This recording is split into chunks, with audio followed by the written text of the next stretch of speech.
నమస్తే అండి, నేను రోజా. వైసీపీ పార్టీ అతి దారుణంగా ఓడిపోయిన వాళ్ళ నాయకులకు మాత్రం ఎలాంటి నోటి దురుసు మాత్రం తగ్గట్లేదు. నోటి దురుసు అనేకండి నోటి దోల మాత్రం తగ్గట్లేదు.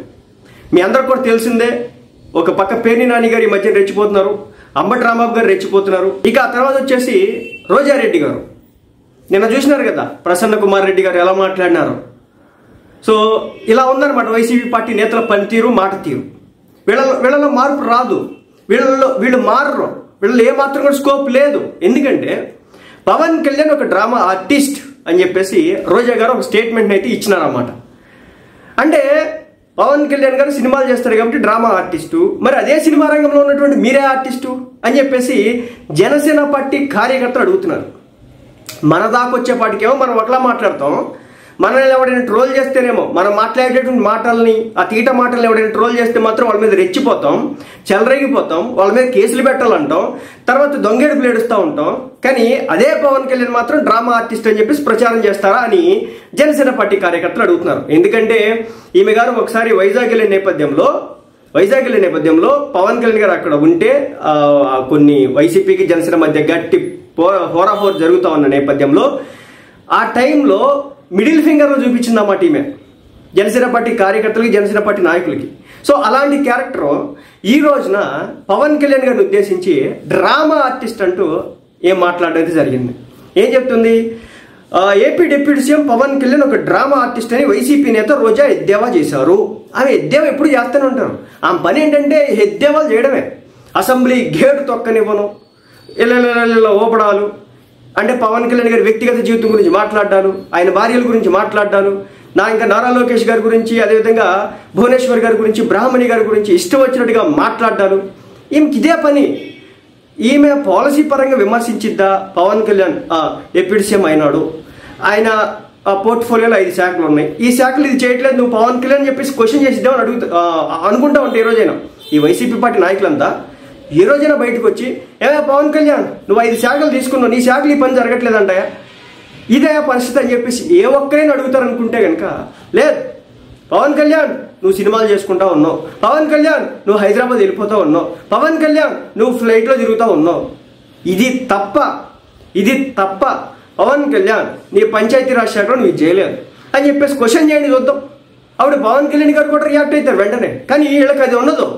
వ్యక్తిగతంగా టార్గెట్ చేద్దామా, లేకపోతే మాటల దాడి చేద్దామా, ఇదే పని. డ్రామా ఆర్టిస్ట్ అని చెప్పేసి రోజు ఎద్దేవా చేసింది. రాష్ట్రంలో ఈవీఎం ప్రభుత్వం నడుస్తుందని మండిపడ్డారు. జీవితాంతం నెక్స్ట్ ఎలక్షన్స్ వచ్చే వరకు ఏం పరిస్థితి ఏంటంటే ఈవీఎం తప్ప ఇంకొక టాపికే ఏం రావు, అసలు ఛాన్సే లేదన్నట్టుగా అర్థమవుతుంది నాకైతే. ఈవీఎం గురించే మాట్లాడుతుంది నిద్రలేచినప్పటి నుంచి. మరి అంతగానం ఈవీఎం 151 వచ్చిన రోజున ఈవీఎంల గురించి మాట్లాడినటువంటి రోజారెడ్డి గారు ఈరోజు గెలిచేసి సంవత్సరం అయ్యి ప్రభుత్వాన్ని స్థాపించి 2వ సంవత్సరంలో అడుగుపెట్టిన నేపథ్యంలో ఈ రోజుకి కూడా ఈవీఎం అంటూ మాట్లాడుతున్నటువంటి పరిస్థితి. జీవితాంతం ఇంకింతే. బహుశా నెక్స్ట్ ఎలక్షన్స్లో మళ్ళీ ఓడిపోతే మళ్ళీ ఈవీఎం అంటదేమో, అది పరిస్థితి. ఇక తమిళనాడులోని తిరువన్నామలైలో ఆమె మీడియాతో మాట్లాడారు. అంటే తెలుగునాడు కాదా, నేనేదో ఆంధ్రానో తెలంగాణ అనుకున్నా, కాదంట. తమిళనాడుకి వెళ్ళి అక్కడ ఆంధ్ర రాజకీయాలు, అక్కడ మీడియాతో మాట్లాడటం. తెలుగు ఇక్కడ అయిపోయింది కదా. ఇప్పుడు హైదరాబాద్లోనో, లేకపోతే ఆంధ్రాలోనో, విజయవాడలోనో, లేకపోతే గుంటూరులోనో, లేకపోతే ఉన్న రాయలసీమ ప్రాంతంలోనో ఎక్కడైనా ప్రెస్ మీట్ పెట్టి దండెత్తిందాం అనుకున్నా, కాదు. ఆమెదో వేరే రాష్ట్రానికి వెళ్ళి అక్కడి నుంచి దండెత్తిందా, సూపరం. చంద్రబాబు ఒక ఈవీఎం సీఎం, నైస్. జీవితాంతం చెప్పినా కదా, చంద్రబాబు ఈవీఎం సీఎం అంటది, Pawan Kalyan EVM deputy CM అంటది, తర్వాత నారా లోకేష్ గారు ఈవీఎం మంత్రి అంటది. ఈ పని ఇంతే. దీనికి ఒక్క డైలాగే ఉంది.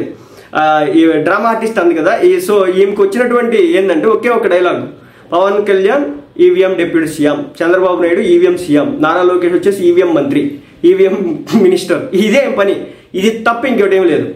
ఏపీలో ఎలాంటి అభివృద్ధి జరగడం లేదు అని చెప్పేసి రోజారెడ్డి గారు చెప్పినారా?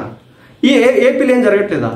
ఒకసారి ఏపీలో, ఇప్పుడు తమిళనాడులో ఉన్నారు కదా, అటుపక్క నుంచి ఆంధ్రాకి వచ్చేమనండి. ఆంధ్రాలో రోడ్లు ఎలా ఉన్నాయో అడగమనండి, ఆంధ్రాలో పెన్షన్ పెంచినారా లేదా అడగమనండి, ఆంధ్రాలో ఎంతమంది పిల్లలు ఉంటే అంతమందికి తల్లుల అకౌంట్లో తల్లికి 100 డబ్బులు వేసినారు లేదా అడగండి.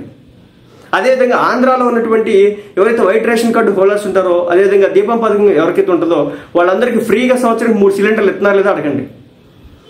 అది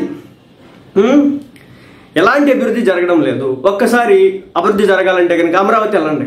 అమరావతిలో ఐకానిక్ టవర్స్ కావచ్చు, తర్వాత సిఆర్డిఏ బిల్డింగ్ కావచ్చు, తర్వాత ఏఎస్ ఆఫీసర్స్ బిల్డింగ్స్ కావచ్చు, తర్వాత సెక్రటేరియట్కి సంబంధించి కావచ్చు, ఆ తర్వాత పక్కన ఉన్నటువంటి ఎమ్మెల్యే ఎంపీ టవర్స్కి సంబంధించి కావచ్చు, వీటన్నిటిని చూడమనండి.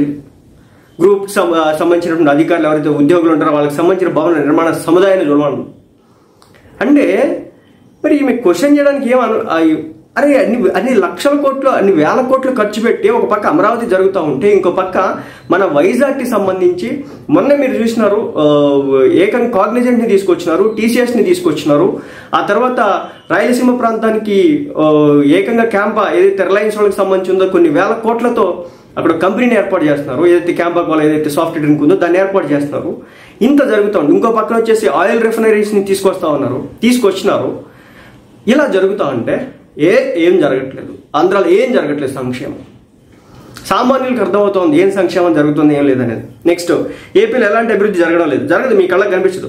దేశంలో ఎక్కడ ఎన్నికలు జరిగినా ఈవీఎంను 6 నెలలు భద్రపరుస్తారు, కానీ ఏపీలో మాత్రం 10 రోజులకే నాశనం చేయాలంటూ జీవో జారీ చేస్తారంటూ ఆమె ఫైర్ అయ్యారు. ఇక ఈవీఎం తప్ప ఇంకొక మాట మాట్లాడదండి. మరి పవన్ కళ్యాణ్ గారిని చెప్పినా కదా, పలు సందర్భాలు కూడా ఇప్పటికి నేను చెప్పాను. పవన్ కళ్యాణ్ గారిని ఎందుకు టార్గెట్ చేస్తుంది? ఎందుకంటే సినిమా ఇండస్ట్రీకి సంబంధించిన వ్యక్తి కాబట్టి. నిన్న దాడిశెట్టి రాజా, సో ఆయన జక్కంపూడి రాజా, జక్కంపూడి రాజా అసలుకి ఇష్టం వచ్చినట్టు మాట్లాడడం జరిగిందన్నమాట పవన్ కళ్యాణ్ గారి మీద. చాలా దారుణమైన స్థాయిలోనే స్టేట్మెంట్లు పాస్ చేసినారన్నమాట. సో మరి పవన్ కళ్యాణ్ గారి దగ్గర నుంచి జనసేన పార్టీ నుంచి ఎలాంటి అటాక్ ఇని మీద జరుగుతుందో చూడాలి. అంటే అటాక్స్ ఇన్ ద సెన్స్ వచ్చేసి కాళ్ళతో, రాడ్లతోనో కర్రలతో పడతారని కాదు, మాటల రియాక్షన్, తను మాట్లాడిన దానికి ఎలాంటి సమాధానం ఇస్తారో చూడాలా. ఎందుకంటే వైసీపీ పార్టీ నాయకులు మాట్లాడే మాట తీరేదైతే ఉంటుందో అది అంటే క్వశ్చన్ చేయొచ్చు, ఒక పాలసీ ప్రకారం ప్రశ్నించవచ్చు, తప్పు కాదు. కానీ వీళ్ళ మాటల దాటి ఎలా ఉంటుంది అంటే అది వ్యక్తిగతలో వెళ్ళిపోద్ది. మీరు చూసినారు కదా, ప్రసన్న కుమార్ రెడ్డి అనే వ్యక్తి అసలుకి ఆమె ఏమీ కూడా వ్యక్తిగత జీవితం గురించి తీసుకురాలేదు. కేవలం ఏముందంటే దోచుకు తిన్నాడు, గత 5 సంవత్సరాలు దాంట్లో డిగ్రీలు చేసినాడని చెప్పేసి ఆమె చెప్పింది. బేసిక్ గంటా ఉంటాం కదా. కానీ ఆమె గురించి, ఆమె వ్యక్తిగత జీవితం గురించి, ఈమె కాకపోతే నీకు కన్నెపిల్లనిచ్చి పెళ్లి చేసేవాడిని, బోరుబావులో పడ్డాడు, బ్లాక్మెయిల్ చేస్తాంది, సంపుతాది అని చెప్పేసి చాలా కఠినమైన పదాలు ఉపయోగిస్తా దారుణమైన లాంగ్వేజ్ యూజ్ చేయడం అనేది జరిగింది. ఇదే వైసీపీ నాయకుల యొక్క తీరు. ఈరోజు రోజారెడ్డి గారు చూడండి, ఆమెను ట్రోల్ చేస్తే మాత్రం నన్ను ట్రోల్ చేస్తున్నాడు, పక్కన మాత్రం ఇష్టం వచ్చినట్టు నోటికి అసలు హద్దు అదుపు లేకుండా ఒక మంత్రిగా చేసినాం, ఒక ఎమ్మెల్యేగా చేసినాం, ఏముండవు, రెచ్చిపోతూ ఉంటుంది. సో పవన్ కళ్యాణ్ గారు ఒక డ్రామా ఆర్టిస్ట్ అని చెప్పేసి ప్రచారం చేస్తారు. ఏం లేదు, పవన్ కళ్యాణ్ ఇప్పుడు సినిమాలు చేస్తున్నారు, చేయకూడదు, ఆయన ఆర్థికంగా కొంచెం పుంజుకోకూడదు, వీళ్ళ అజెండా అది. సో అందులో భాగంగానే ఇలాంటి మాటలు మాట్లాడుతూ ఉంటారు. మాట్లాడినండి ఎంతకాలం మాట్లాడుతూ చెప్పినా కదా, అసెంబ్లీ గేటు కూడా తొక్కనివ్వను అని చెప్పినటువంటి వ్యక్తులు ఈరోజు అసెంబ్లీ దరిదాపులు కూడా రాలేనటువంటి పరిస్థితి క్రియేట్ చేసుకున్నారు. వాళ్ళకి ఇంకా అదే కావాలని చెప్పి సెంపర్లాట్లో ఉన్నారు. సో సిచ్యువేషన్ తప్పనిసరిగా అనుభవించాల్సింది.